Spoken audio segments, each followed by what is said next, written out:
ટંકારાના ભાજપના ધારાસભ્ય દુર્લભજી દેથરિયા, જેમની ફોન પર વાતચીતની એક ઓડિયો ક્લિપ સોશિયલ મીડિયામાં થઈ ચૂકી છે વાયરલ। દુર્લભજી દેથરિયાએ એક મહિલા સાથે ફોન પર વાત કરી। મહિલાની રજૂઆત હતી કે તેમની સોસાયટીમાં રોડ બનાવી આપવામાં આવે।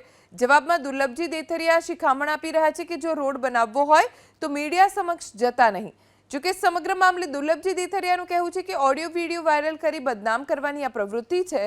લોકોની સુખાકારી માટે કામ કરતા રહીશું, વિકાસ કામો નહીં અટકે। ગ્રાન્ટ મંજૂર થઈ છે અને સ્ટેપ બાય સ્ટેપ કામ કરવામાં આવશે તેવી ખાતરી તેમણે આપી।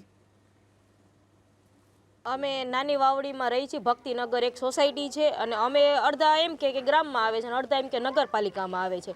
પણ જો મત માગવા ચૂંટણી આવે ત્યારે ગામમાંથી આવે છે। રોડના પ્રશ્ને જાય તો એમ કે નગરપાલિકામાં આવે છે। એ નક્કી જ નથી થતું આ સોસાયટી કેમાં છે અને અત્યારે ઓડિયો વાયરલ થયો છે એમાં ધારાસભ્ય કાંતિભાઈ દુર્લભજીભાઈને અમે ફોન કર્યો, દુર્લભજીભાઈ દેથરિયાને અમે ફોન કરેલો હતો। એ એમ કહે છે કે તમે આ વિડીયો વાયરલ કર્યો છે એ વ્યાજબી નથી। કેમ અમે સચ્ચાઈ બહાર લાવ્યા એ અમારી માટે ગુનો છે? આ છેલ્લા કેટલા ટાઈમથી અમે લોકો રોડના પ્રશ્ને જાય છે પણ કોઈ સરખો રિસ્પોન્સ આપતા નથી।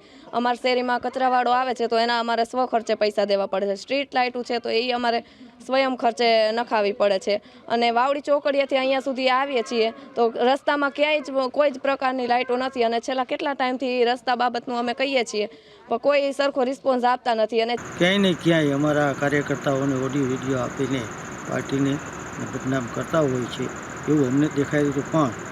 પણ અમે કોઈ પણ વિસ્તાર હોય એને સુખાકારી માટે કામ કરવાનું જ હોય અને કામ કરવા માટે અમે રાત દિવસ તત્પર છીએ અને આ વિસ્તારને પણ કામ કરવા માટેનો અમે ગ્રાન્ટ પણ ફાળવી દીધી છે। પણ ધીમે ધીમે કામ થાય, કારણ કે એક સાથેના ગ્રાન્ટો અમે આપી ન શકી। ધીમે ધીમે ગ્રાન્ટ આપીને અમને કામ પૂરું કરવાના જ છે।